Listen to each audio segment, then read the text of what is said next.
लोकशाहीचा नायगं, बंगालचा रक्तपात आणि राज्यपालांचा कस.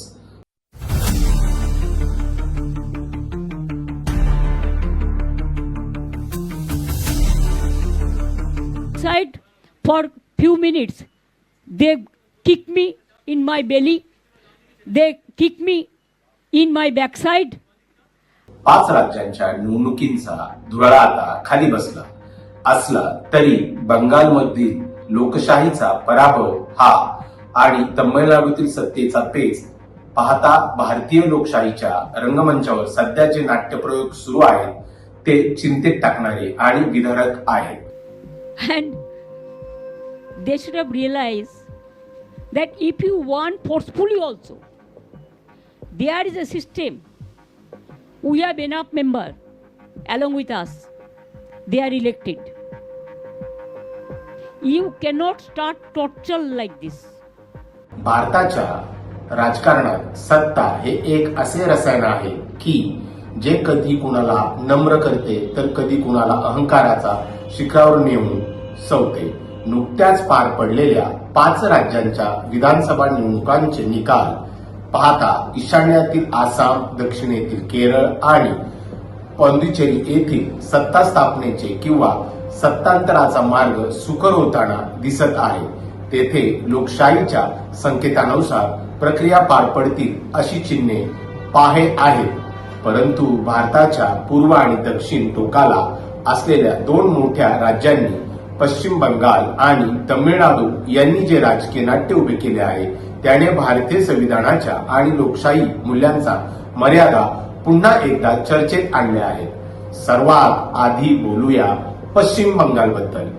पश्चिम बंगाल ममता बॅनर्जी नावाचा एका अस्सल राजकारणी महिलेने जो खेळ मांडला आहे तो पाहून कोणाही सुज्ञ नागरिकांच्या मनात संताप निर्माण झाल्याशिवाय राहणार नाही. निवडणुकीत जनतेने त्यांना नाकारले, त्यांचा वैयक्तिक पराभव झाला तरीही त्यांना मुख्यमंत्री पदाचा राजीनामा देण्यास ज्या प्रकारे नकार दिला ती लोकशाहीची थट्टाच म्हणावी लागेल. सत्तेची इतकी हावकी घटनात्मक तरतुदींनी पायंदळी तोडून खुर्चीला चिकटून राहण्याची त्यांची ही प्रवृत्ती त्यांच्यातील हुकुमशाही प्रवृत्तीचे दर्शन घडवते. अखेर राज्यपालांना आपल्या अधिकारांचा वापर करून त्यांना बडतर्फ करावे लागले. हा घटनात्मक पेच तात्पुरता संपला असला तरी बंगालमधील शांतता ही वादळापूर्वीची शांतता वाटते. आगामी काळात येथे तृणमूलच्या कार्यकर्त्यांकडून सुरू होणारा रक्तरंजित राजकीय अंक रोखण्यासाठी मोठे आव्हान आता प्रशासनासमोर असणार आहे. बंगालचा हा रक्तखेळ सुरू असतानाच दक्षिणेत तमिळनाडूमध्ये एका वेगळ्याच प्रकारच्या सिनेमॅटिक नाटकाचा प्रयोग सुरू झाला आहे. चित्रपट पडद्यावर ज्यांना आपण थलपती म्हणून ओळखतो त्या विजय नामक अभिनेत्याने राजकारणात नायगन म्हणून एंट्री घेतली.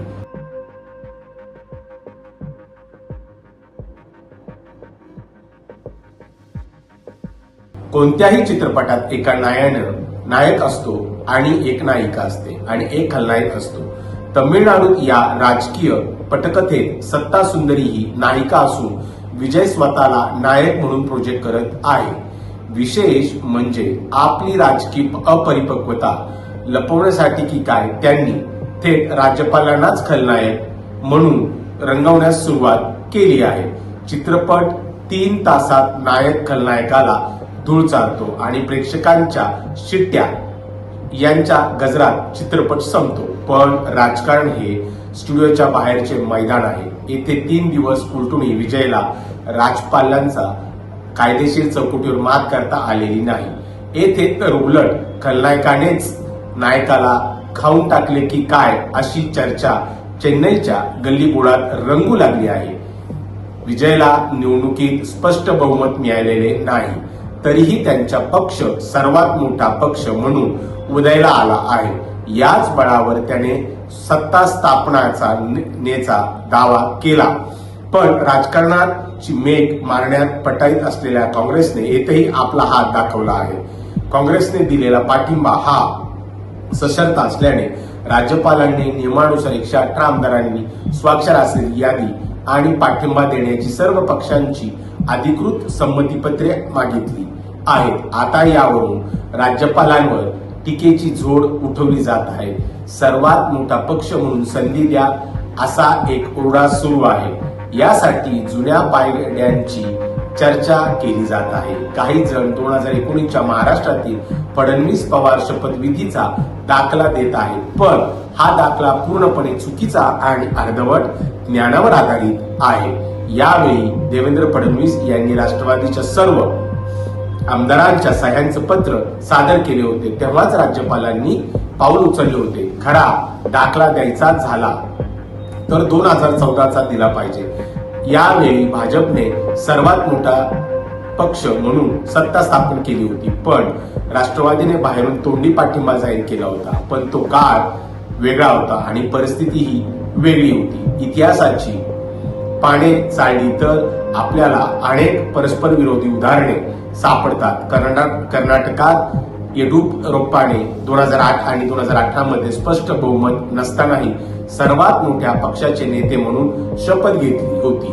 राष्ट्रीय पातळीवर 1991 मध्ये नरसिंह राव आणि 1996 मध्ये अटल बिहारी वाजपेयी यांनी याच परंपरेनुसार पंतप्रधान पदाची शपथ घेतली होती. याउलट 1989 मध्ये राजीव गांधी यांनी काँग्रेस सर्वात मोठा पक्ष असूनही स्पष्ट कौल नाही असे सांगत सत्ता स्थापनेचा दावा टाळला होता.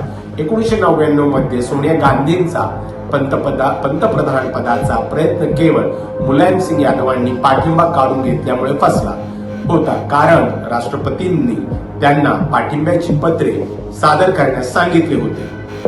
2005 मध्ये बिहारमध्ये बूटा सिंग यांनी नितीश कुमारांना संधी न देता विधानसभा बरखास्त करण्याचा जो निर्णय घेतला होता तो आजही राज्यपालांचा अधिकाराचा गैरवापर म्हणून ओळखला जातो. याउलट 2019 मध्ये हरियाणात मनोहरलाल खट्टर यांनी प्रथम दुष्यंत चौटाला आणि अपक्षाची पत्रे मिळवली आणि मगच सत्ता स्थापन केली. मनमोहन सिंग यांच्या काळात झारखंडमध्ये शिबू सोरेन यांना दिलेली संधी ही आजही वादाच्या भोवऱ्यात आहे. या सर्व प्रकरणाचा मर्म असा की राज्यपालांसाठी सत्ता स्थापनेचा असा कोणताही एक रेडीमेड मार्गदर्शक सिद्धांत अस्तित्वात नाही. प्रत्येक राज्यपालाने त्यावेळेच्या परिस्थिती अनुसार आणि राजकीय स्थैर्याचा विचार करून निर्णय घेतला आहे. संविधानात याबद्दलची स्पष्टता नसल्याने बहुमत हे केवळ राजभवनात नाही तर विधिमंडळात सिद्ध होणे अभिप्रेत असते. तमिळनाडूच्या या राजकीय चित्रपटाचा नायक जरी विजय असला तरी या चित्रपटाचा पटकथाकार मात्र पडद्यामागे लपलेला आहे. कोणताही चित्रपट हा लेखकाशिवाय पूर्ण होत नाही, तसाच हा सत्तेचा खेळ काही अदृश्य शक्तीच्या मदतीने चाललेला असतो. ज्याप्रमाणे विजयने काढलेला शपथविधीचा मुहूर्त टळला आणि केलेली तयारी वाया गेली, त्यावरूनच एक गोष्ट स्पष्ट होते की राजकारण हे केवळ डायलॉगबाजीवर चालत नाही. येथे नियमांचे आणि गणितांचे भान ठेवावे लागतं. तमिळनाडूच्या या पटकथेचा खरा लेखक कोण आहे हे जेव्हा उघड होईल तेव्हा कदाचित विजयला समजेल की राजकारणात नायक होण्यापेक्षा नेता होणे किती कठीण आहे. सध्या तरी बंगालमध्ये बडतर्फ झालेली मताची सत्ता आणि तमिळनाडूत अडकलेला विजयचा रथ हे भारतीय लोकशाहीतील संघर्षाचे नवे अंक आहेत. या नाट्याचा शेवट जनतेच्या हिताचा व्हावा हीच अपेक्षा. आपण पाहताय दैनिक राज्य लोकतंत्र.